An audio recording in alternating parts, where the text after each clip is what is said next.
Nigeria, by extension Africa, battles a growing youthful population and with little or no meaningful engagement leaves a ticking time bomb on our hands. We are a blessed continent with great wealth, both in people and material. Our focus on ways remains driving conversations that affects us all. Topics in the news, social concerns, politics, leadership, governance, empowerment, resource management, conflict management, finance, SME sustainability, technological innovation, food security, health, education, brain drain, our well-being, citizenship, and much more.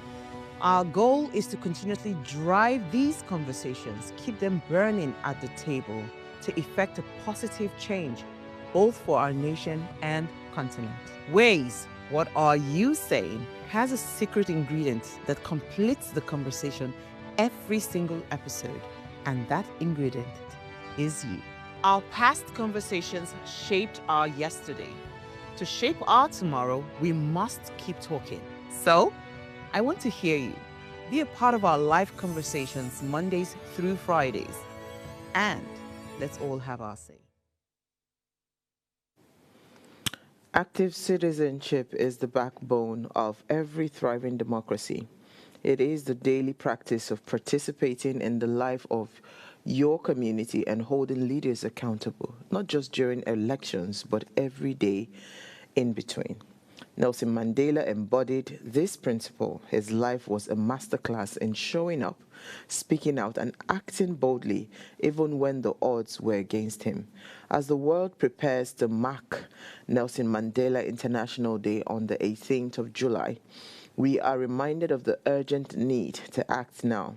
The theme for 2025 is, "It is still in our hands to combat poverty and inequity," right? And this reinforces the idea that every individual has a role to play in building the society Mandela envisioned. It's another wonderful week, a beautiful episode on your favorite primetime show, Ways. My name is Osayome Sale, and today in the discussion, we will explore the lessons on active citizenship that we can learn from Nelson Mandela. Remember, Ways is all about you. You are the why in Ways, so be a part of the conversation every single day. You can add your voice to the discussion. Also, head on to our YouTube channel. It's growing actively, so you be a part of that. Hit the subscribe button, like, share, and of course invite your families and friends, especially those in diaspora, to be part of this conversation. When we open the phone lines, I would love to hear your thoughts on this, but first, as always, let me allow you ponder on my quote for the day. It says, "A critical, independent, and investigative press is the lifeblood of any democracy. The press must be free from state interferences. It must enjoy the protection of the Constitution so that it can protect our rights as citizens." And this was said by the man himself, Nelson Mandela. So we'll delve into the conversation much later, but first, let me run off on a break. When I come back, I'll let you in on my news interest for the day. Stay with me.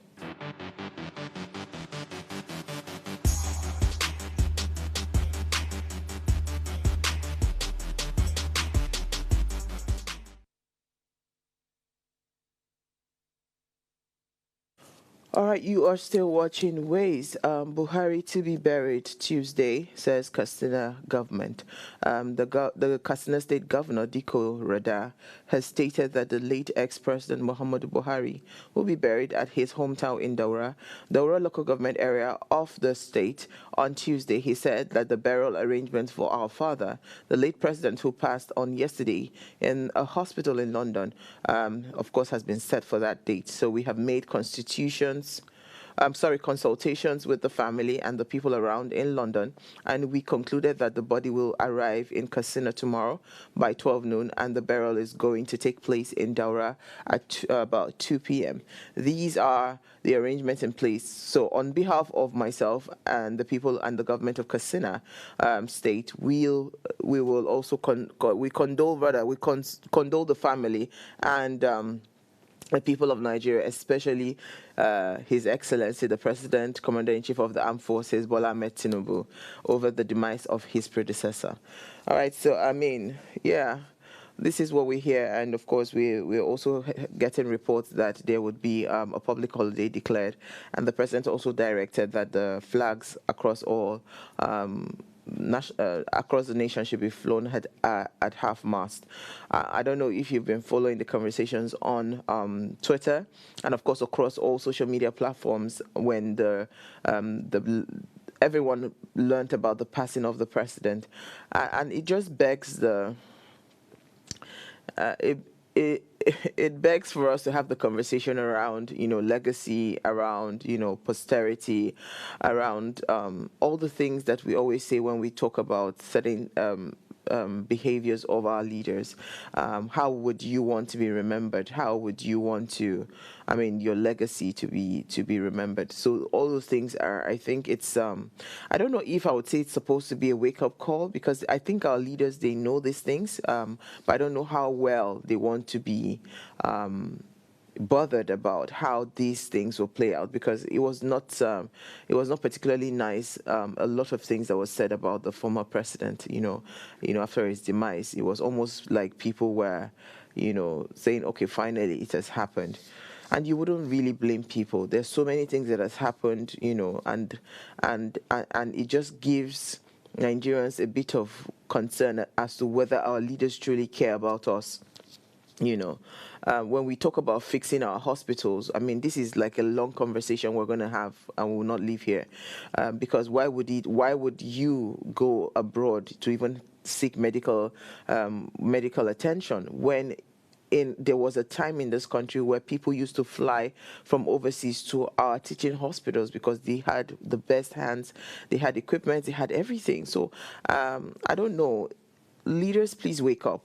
Wake up. Honestly, it might not be anything, it might not mean anything to you, but I don't think I'll particularly want to go back to my maker tomorrow, and I probably have the privilege to hear or see what people write about me, and and see all the things that was said about our late President Muhammadu Buhari.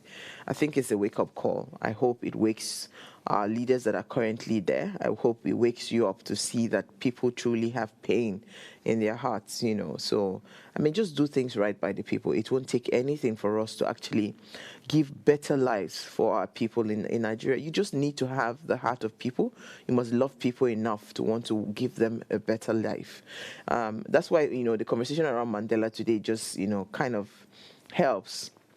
As every time you hear the name Mandela, it brings hope, it brings love, it brings a lot of things to us.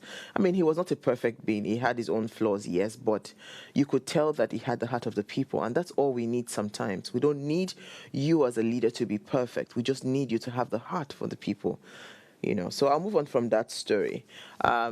U.S. threatens visa overstayers with lifetime ban. That's the U.S. state government, United States government rather, has issued a severe warning to foreign nationals who overstay their visa validity.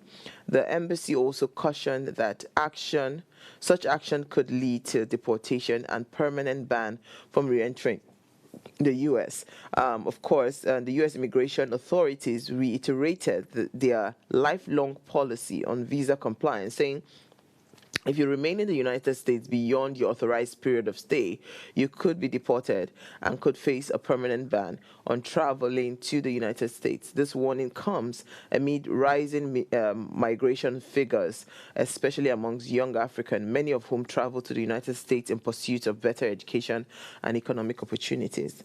All right, so I mean, this visa issue is not going to go anywhere, so we're going to keep having it. I'm just going to say that please, for anybody that cares to listen, when you're giving your visa, go and read the terms and conditions, right? Of your visa, so you do not flout it. I don't think any country, just like the US is doing, I don't think any country actually love the idea of you abusing their visas, right? I know France, for instance, they are one tough country.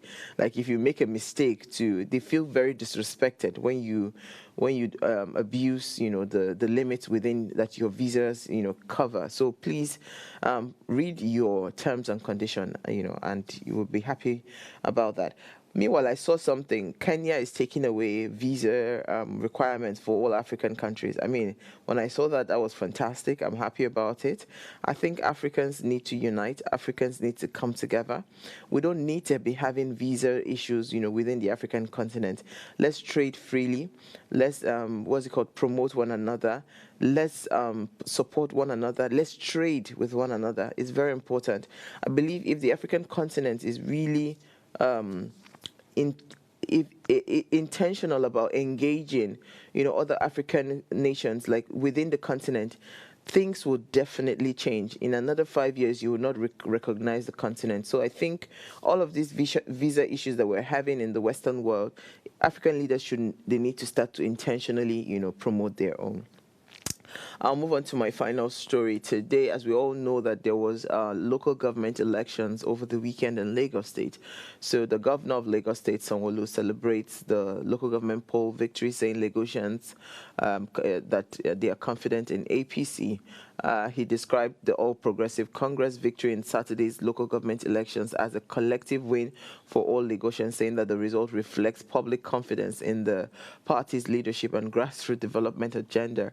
He also congratulated the newly elected chairman and councillors, but reminded them that the real work begins now. This victory is not an end, but a means to an end, and the end being selfless, responsive, and accountable service to the people. So your responsibility is to deliver good governance, uplift communities, and promote the welfare of every resident, regardless of political affiliations. And that was said by our governor, Babajide Sanwo-Olu.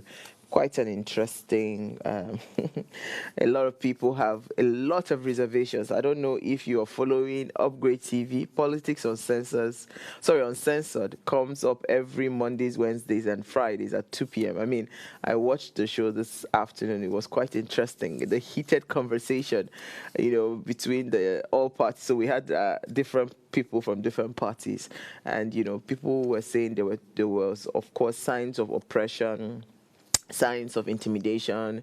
There was a lot of voter apathy, as we all know, and all of this, you can't really judge the elections based off of the simple fact that, those three things that I mentioned, were present. So how would you tell if it's truly the will of the people? All right, so I'll take a break. When I come back from that break, let's discuss Mandela. Stay with us. We'll be right back.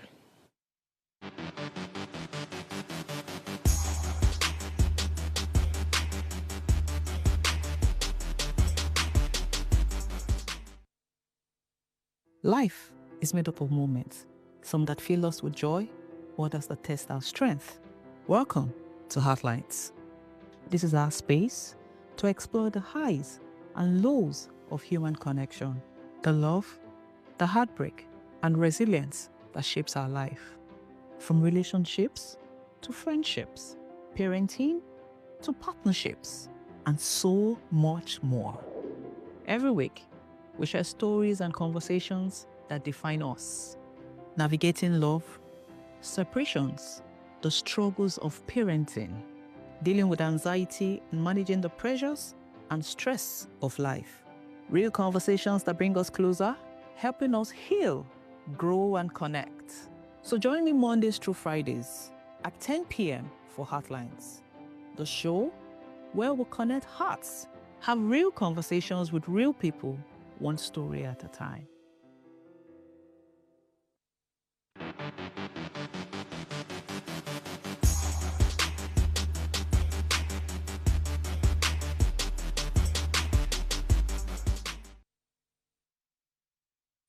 All right, understanding active citizenship through Mandela's life, Mandela's legacy holds valuable lessons for everyone who desires to be an active citizen today.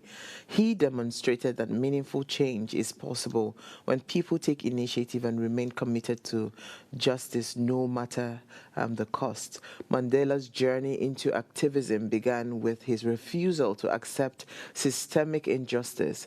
As a young lawyer and member of the African National Congress, he used his voice and skills to challenge oppressive laws. His courage to speak up, even when it meant imprisonment, reminds us that silence in the face of injustice benefits only the oppressor. After 27 years in prison, Mandela emerged without bitterness. He chose reconciliation over retaliation. As South Africa's first black president, he led the country through a peaceful transition, promoting unity through initiatives like Truth and Reconciliation Commission. Now, this approach teaches us that active citizenship requires a commitment to peace building, dialogue, and mutual respect. Our communities definitely will benefit when we prioritize healing and collective progress. And to join me to just, add more voice to this conversation tonight is Mide Alabi. He's a legal writer and policy analyst, and he's joined me via Zoom this evening. Thank you so much, Mide, for joining me this evening.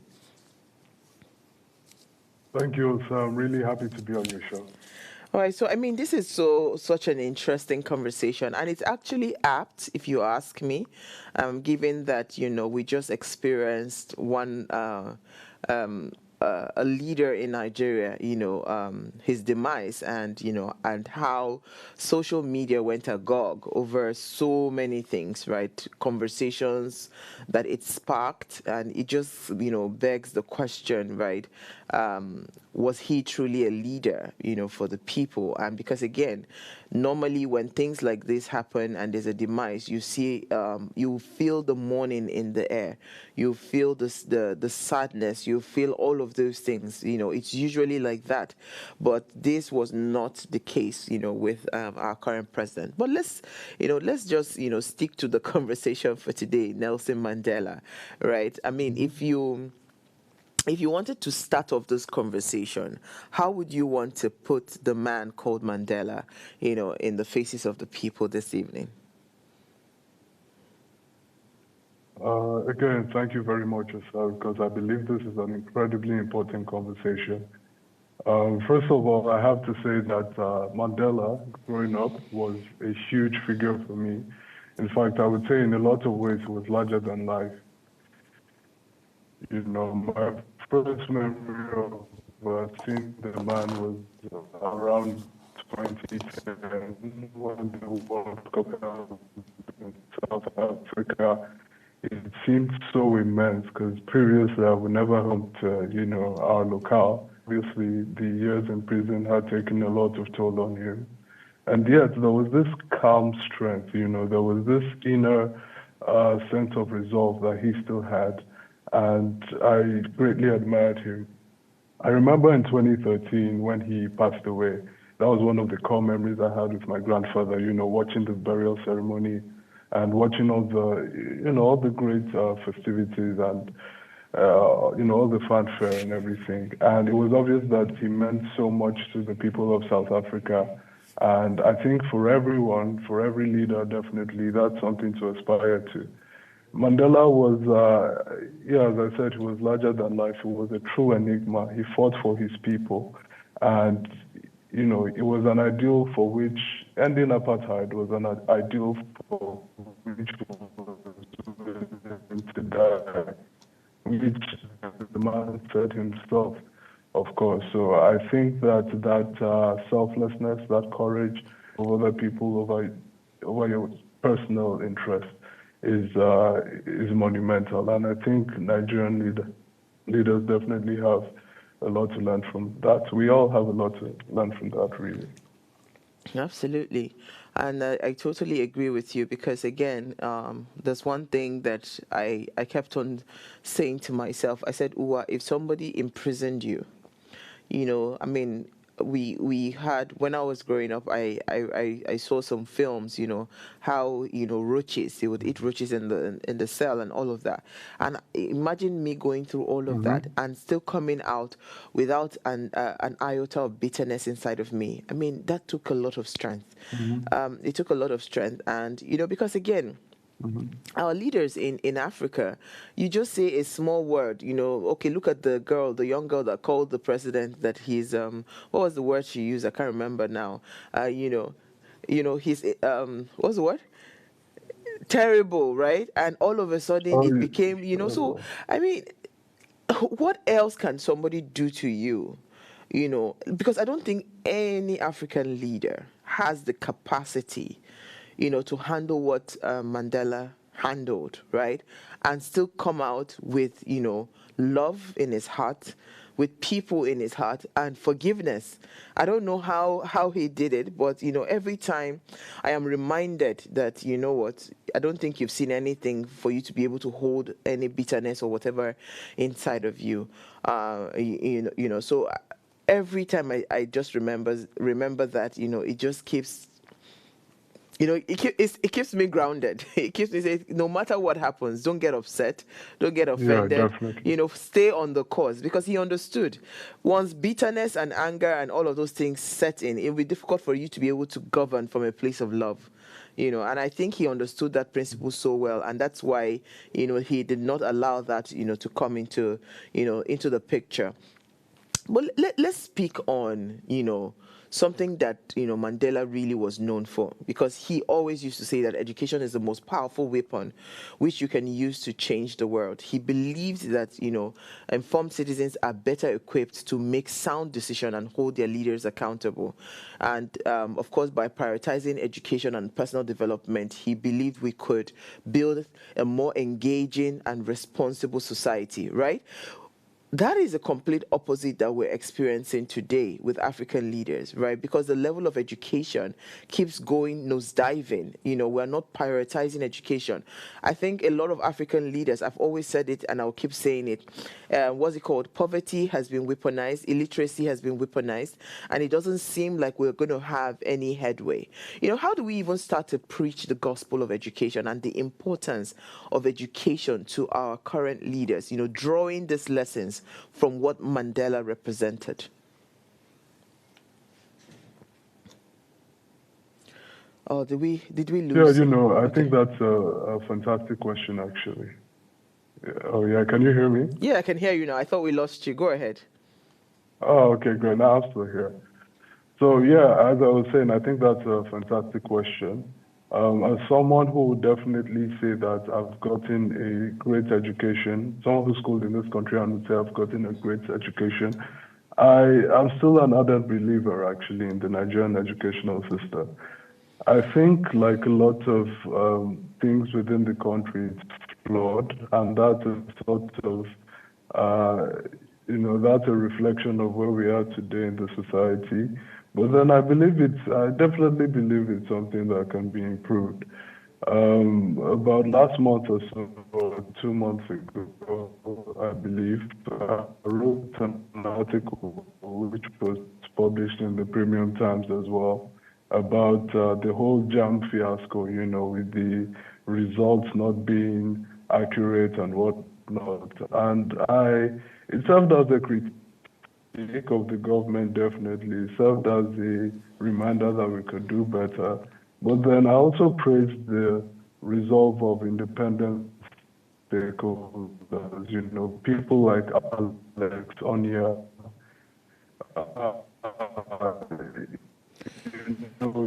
those people on the internet, because it could have easily have died and it could easily just Oh, wow. Okay, so Mide, I by the think we're road. having trouble But then, connecting or listening to, because there seems to be a network issue. I would suggest you probably leave the call and come back using the audio. Let's see if it's going to be better, because it seems we're having trouble. I'm having trouble. I'm straining to hear you.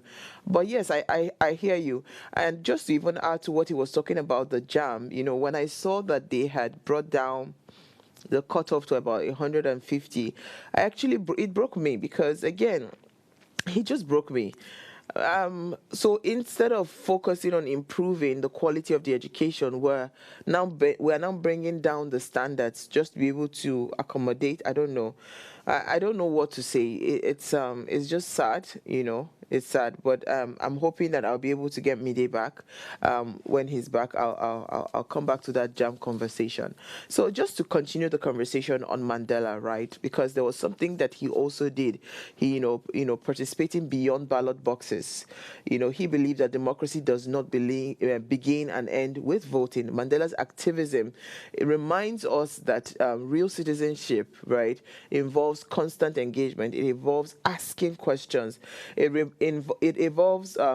involves attending public meetings, supporting civic causes, and helping others understand their rights and responsibilities. I mean, that was very important, an integral part of who Mandela was. And it's very important that we all pay attention to that, Sorry. So some of us, we come to work even when we're not feeling too well, but yeah, we're good. All right, so I mean, active citizenship is something that we have preached, we've shouted, we've talked about every Monday in partnership with EIE. We talk about it all the time. And you look at what has happened over the weekend, the local government election, see how, there was just a very poor turnout. And the more we continue to do that, then it's going to be very difficult for us to make, any headway. If we truly want to draw a lesson from Mandela, we need to know that as a citizen, you cannot be on the fence. You cannot be docile. You have to participate. All right, so I'll move on to the final thought before I go on a break, right? I would say that, in Mandela's instance, his leadership was guided by values. And his values were integrity, humility, perseverance. He demonstrated that active citizenship is not about fame or recognition, but about doing the right thing, even when it is inconvenient or unpopular. Let's go on a short break. When we come back, we'll continue this conversation.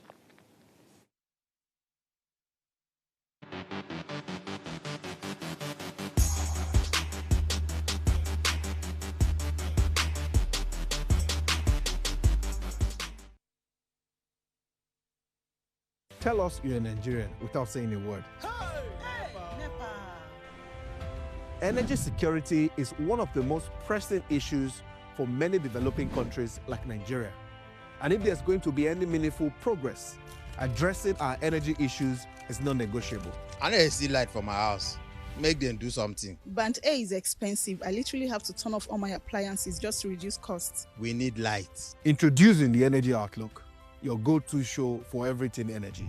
Every week, we'll bring you the latest insights, innovation, and in-depth analysis of Nigeria's energy sector. From policy discussions to regulatory insights, we will analyze the key decisions influencing growth and sustainability in the energy sector. We'll bring you the human stories behind the headlines, giving you a personal perspective on the broader energy challenges. Join me every Friday at 6 p.m. for the Energy Outlook, your guide to the future of energy, where energy means business.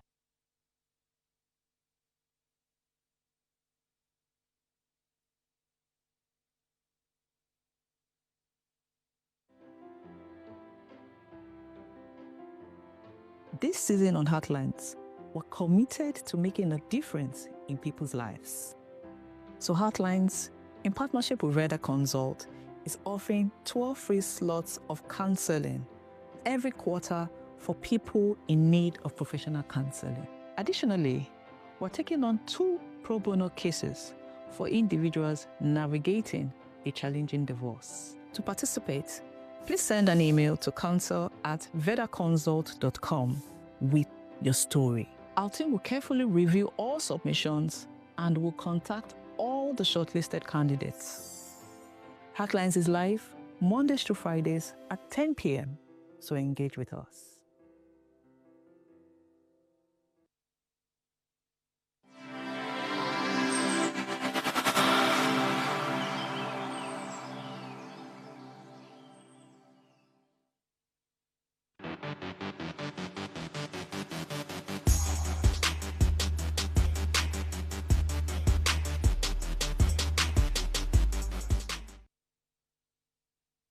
All right, thanks for staying tuned. Now, if you just tuned in, we're discussing, of course, the lessons on active citizenship, taking lessons from Mandela and the legacy he left behind. Now, please, let's hear what you have to say. Remember, you can join the conversation, send us an SMS or WhatsApp to 081-80384663. You can also call our phone lines. The numbers to call 07025007749 or 07014242420. Let's hear what you have to say. So, Mide, I hear you're back. Mide, are you back? Yeah, hello, can you hear me now? I can hear you clearly now. All right, so you were touching on education and you were trying to give the instance of JAM. I'd like you to finish up your train of thoughts there, then we can then move on.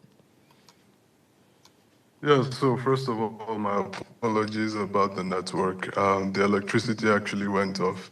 Oh, You see, wow. this is part of the active citizenship you're talking about. We need to apply more pressure in that sector, probably. I tell But you. yeah, concerning education, I was talking about JAM, the entire JAM fiasco that happened, and the need for us to collectively continue to hold the government accountable. I remember there was a lot of furor about it. Some people wrote petitions. Some people contacted Dr. Tunji Alausa directly. That's our Minister for Education. So when we do these things, and even if the government is sleeping, they have to wake up. When we use our collective power, use our collective might to make a statement. Education is the most powerful tool we can use to change the world. And for that to happen, us as citizens have to hold the government accountable.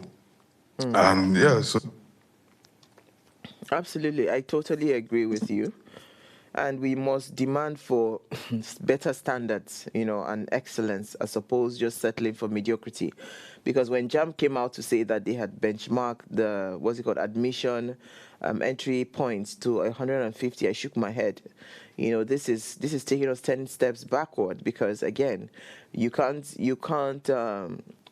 drop the ball, you can't drop the standards just because. Instead, what is going on? Instead of doing that, you should ask, why are we having mass failure, and try to solve that problem instead. All right, so let's move on. Let me take a few comments, then we'll move on. DAMT says, growing up, Mandela was a symbol of Africa. And Dave's our main world says, it's really sad, the current state of living. Timilayin Ogundele says, till date, Mandela stands out as an African leader. And Isaac Adewuni says, excellent piece. I think he's referring to the piece that you wrote on Premium Times. Then Dave then comes back to say, if past leaders and current leaders after Mandela had even a little of the same ideals, maybe, just maybe, we won't be in this sad state. And I absolutely agree with you, Dave. And again, so just to move on the conversation, right? So I broke down this show for leaders and for citizens, right, as to what the lessons that is important. And I like you, Mide, as I list them, for you to just put in 2 words into that. So for leaders, I would say leadership with integrity and purpose, because that was one of the things Mandela stood for. He led with a deep sense of purpose, guided by values rather than personal gain. Leaders in developing nations, if you truly want to change the narrative, you want to change status quo, you want to change your country, then you must learn to prioritize collective good over selfish interest. Mide, do you want to touch on that? Do you want to agree on that? yeah, I do agree with you, actually. I agree greatly. I think that for there to be any progress, it has to start from the top. And the leaders that we have currently, I wouldn't say that they're exactly pulling the weight. There's a good number of them that are trying, that are doing their best, I believe. I don't want to mention names, but there's certain local government chairmen definitely who I feel deserve some appreciation. But for the most part, I think we'll agree that there's a lot to be done. So the 2 things I would add, in addition to what you've said, is vision and willpower. In addition to having a clear idea of where you want the country to go as a leader, you also have to have the the strength, because whether we like it or not, to do things in the country is quite hard. We're over 200 million people. There's so many different tribes. There's so much bureaucracy. So from time to time, you could be met with the most stiff opposition when you're actually trying to make a difference. So I'll say that more than anything as well, willpower also counts. And we need people rather, who have collective willpower to do things things that are going to drive the country forward. Yeah, I touched on forgiveness over revenge, but I just want to leave it there. Um, forgiveness over revenge. I think our leaders should learn. You must show that you are more interested in national unity, and that must require some level of emotional maturity and vision, especially in post-conflict or ethical divided society. Ethically divided society. So look at what had happened at the toll gate, for instance, right? Instead of showing what's it called, force or whatever, it should have been some level of emotional maturity to show to the people that no, we care about you, it was a mistake, and we want to move things forward, as opposed show of power and all of that. Then I'll also add that power is a means, is not an end. Mandela, if you studied his life, he willingly served only one term as president. He demonstrated that leadership is not about clinging to power, but about creating spaces for others to grow and serve. Bide, this one, I don't know. Do we even have any leader that has the capacity to do that? I think President Jonathan tried, because again, he would have as well also said no. It's not in my turn that you want to cut my tenure short. He willingly gave up this and said, no Nigerian life is blood. No Nigerian blood is worth any power. But just for you to add more to that, do our leaders actually see power as a means as opposed an end? Okay. Oh, sugar. Media, are you still there? Okay, we're having trouble. All right, so let me move on Oh, I to. just wanted to confirm that you could hear me, Okay, I first can of hear all. you now. I can hear you now. Oh, great, great. So pertaining to the Jonathan issue, I would agree that, yeah, his concession was definitely good for our democracy because, it always ends with very messy court petitions and sometimes lives are lost, like in the aftermath of the elections that we had in 2011. I don't think, for some of us who are younger, some lives were lost because some people were disgruntled that their candidate lost. So I think for him to do that was definitely great. But you know what they say, power corrupts and absolute power corrupts absolutely. It's clinging to power is another thing we really need to African leaders really need to work on. We've seen the likes of Paul Biya in Cameroon, Robert Mugabe in Zimbabwe, and all those examples, although those are really extreme examples, we're yet to have something like that since 1999, which is good. But all the same, it all boils down to altruism. Mandela was altruistic in the sense that he knew what he wanted for the people, and he knew that, he made a promise and he wouldn't want to start a precedent of getting into office breaking the promise, because then it's a negative precedent which others could follow. So I think it was incredibly important that he did that one term and he allowed someone else to go, because it means keeping your word. It promotes the trust that South Africans had in him, and it's definitely another thing leaders should emulate. Totally, agree with you on that. Another thing I would say to our leaders, if you look at the life of Mandela, right, he brought together black and white South Africans, former enemies under the ideal of a rainbow nation. I mean, leaders should also focus on this inclusive leadership, right, across ethnic, religious, or political divides. This is one thing that has been, apart from weaponizing poverty, illiteracy, one of the things, again, is you see continuously come out when we want to exercise our civic duties, our rights, at polling units every election cycle. You would always see these issues around ethnicity, religion, and political divides. Mide, what do you think our leaders can truly do to learn from that? Because I feel if you are selfless, regardless of what political parties you belong or ethnic divides or whatever, your message should not be one that divides us. But this is what you constantly see, amongst our leaders. If you bring it home to Nigeria, so how do we start to intentionally, emulate this style of leadership that is ethnic blind, what's it called, politically blind, religiously blind? How do we start to intentionally push for that?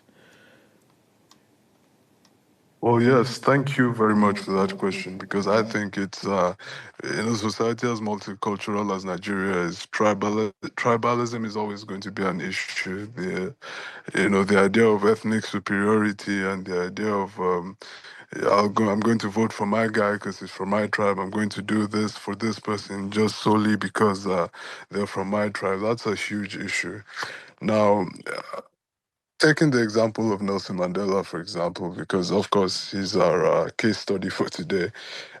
People don't realize that it was also his crew in the ANC who were fighting against apartheid was also quite multicultural, in the sense that Oliver Tambo and Thabo Mbeki, who fought alongside him, were from the same tribe as him. But Cyril Ramaphosa was Venda, Desmond Tutu was Swana. There's this other guy, Dennis Goldberg. He was white. He was a white British person. So, having them assembled together in pursuit of a collective goal, in pursuit of a shared goal, I think that's something we can also employ in Nigeria. I think when the goal is big enough, when we see something, in this case, a better Nigeria for tomorrow, when there's an ideal that Nigerians feel is worth pursuing, then the tribalism will no longer be an issue. That's my opinion. And I've seen it, the answers protest reinforced my belief in this, because we saw people literally cast aside, oh, I'm Yoruba, I'm Tiv, I'm Hausa, I'm Igbo, on the protest grounds. There was none of that. It was just, hey, we're Nigerian youths, we don't like police brutality, we don't like bad governance, and we want to put a stop to it, and this is the means we know how to. So I will just charge everyone out there listening to this. Look, which is more important to you, preserving your, tribal lineage, heritage thing, or actually pursuing a better future for tomorrow, for your children, for your nephews, for the people that are going to be there after us? I think that's a question that everyone definitely needs to ponder on. To what you said about the NSAS protest. If you recall, when it was time for the Muslim prayers, right, people gave way for them to say their prayers there, and the Christians, did the same, held their services there. I mean, it just clearly showed that, truly, if we have a common vision, those divides will actually just diminish. And I don't know. I wanted to chip in something around this coalition that is going on, whether we're going to see that happen. But Oh, please, by all means. You said? I said, please, by all means, do. Because there's a coalition going on right now, and we're seeing that different people, it's like they're trying to put aside their personal interests, to come together, would I say, save Nigeria from the hands of, politicians that have just become very self-centered. Do you see that working? Do you see that coalition like the answer to these issues around the device that we have? Well, I was making a joke last week about the coalition. I respect the number of people in the coalition. I respect that they actually put aside their respective interests to form the coalition. But then, I don't want to comment on my deep views about the coalition in particular. But I will say this, right? It's not going to go anywhere if it's just the anti-Tinubu squad, which some people have already tagged it as. It can't just be the anti-Tinubu squad or the anti-APC squad. There has to be a level of, ideals, a level of rationalism that they have. What do you stand for? In the US, we know the Democrats stand for this, the Republican staff stand for this, Libertarian, Green Party, all those things.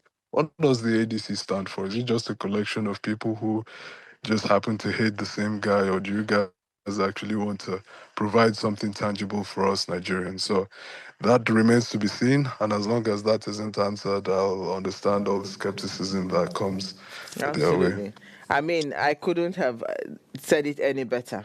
I share the same sentiments with you. Let's take more comments on from YouTube. Olabisi Solomon says, even if the government is sleeping, they have to wake up. Thank you, bro. And Ungo Umoye just says Mandela. Lori Albi says we need to hold the government accountable. Moshood Adeleke says Mandela is his enemies. When the time was right, right? How do you think we as a people, or as our leaders rather, how can they balance this sense of urgency with the wisdom and strategy? If you ask me, Tinubu has this in him. Our president, President Bola Ahmed Tinubu, he's actually he has strategic patience. And that's why you see that everything that he's done, his strategy has been long-term. And that long-term has paid off because he has become president. That has been his goal.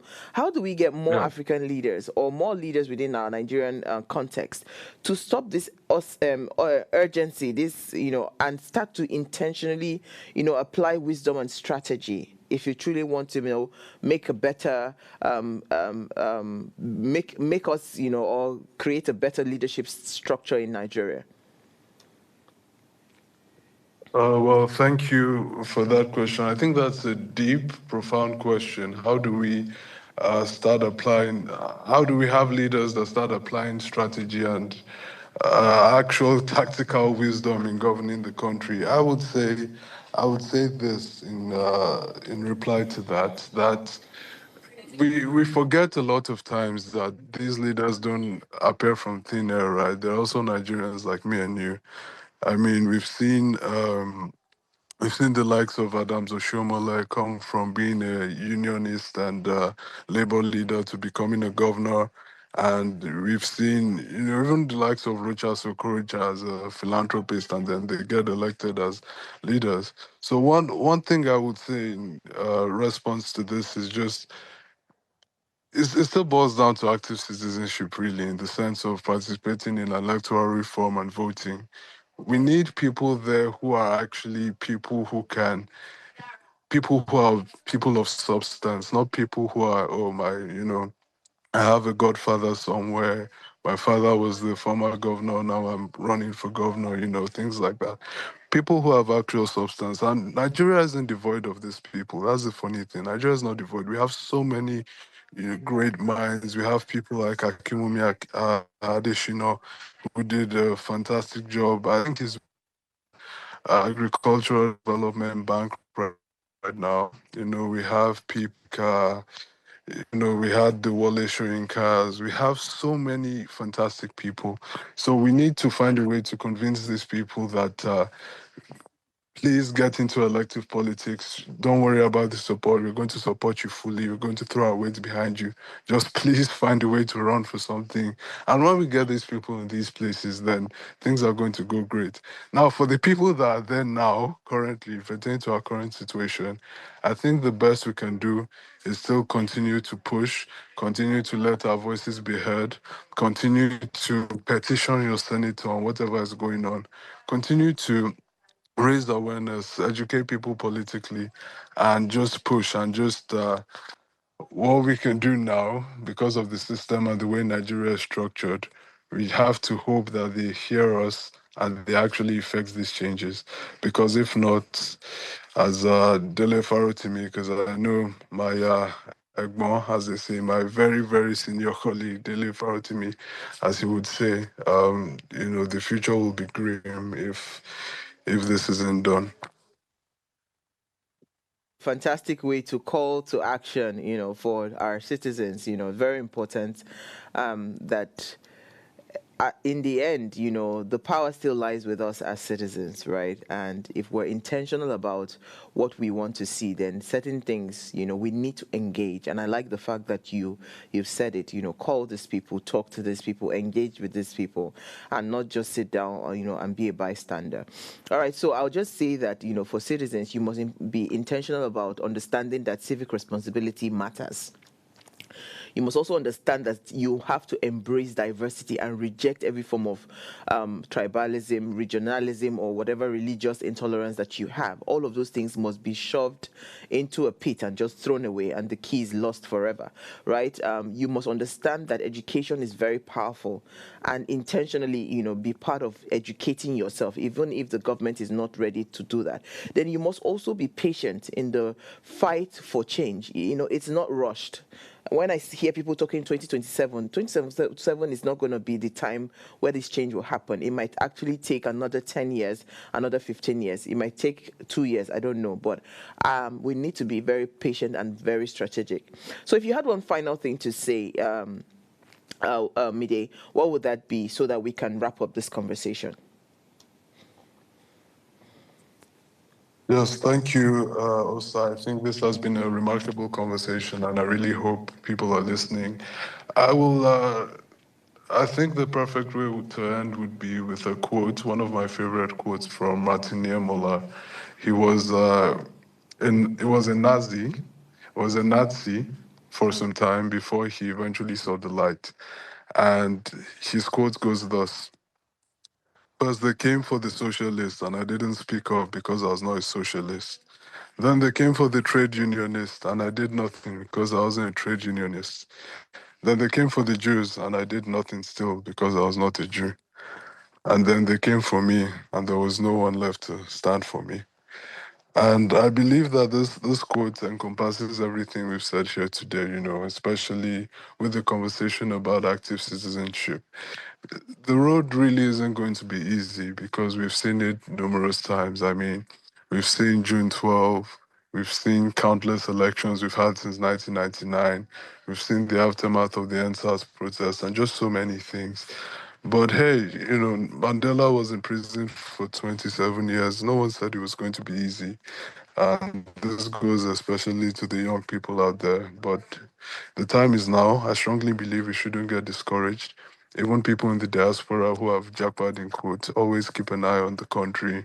Always try your best to do your quota. And yeah, we need to collectively agree that enough is enough.